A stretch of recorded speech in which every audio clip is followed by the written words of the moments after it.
2 jours après la fusillade meurtrière survenue à Örebro, faisant 11 morts dont le tueur, la terreur règne encore dans le pays qui décrit cette tuerie comme la pire de l'histoire de la Suède. Des centaines de personnes, dont le couple royal et le Premier ministre, étaient venus se recueillir sur le lieu de la fusillade. D'après la police, les motifs du tueur restent pour le moment inconnus.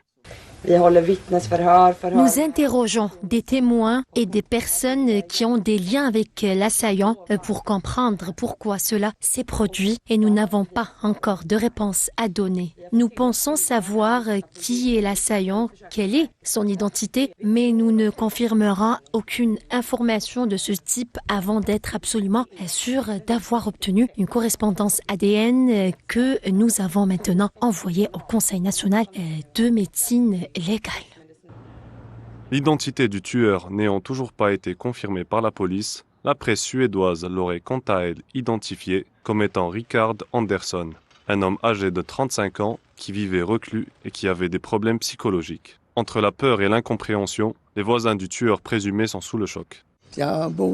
J'habite à une centaine de mètres d'ici et je regardais la télévision. Il y avait des reportages à ce sujet tout le temps. Un ami m'a appelé pour me dire que son fils avait découvert son nom. Il a d'abord dit le mauvais nom de famille, il a dit Nilsson au lieu de Andersson, puis il a rappelé et l'a corrigé. Non, je n'ai rien ressenti, je ne l'ai jamais vu, on s'est peut-être croisés dans la rue.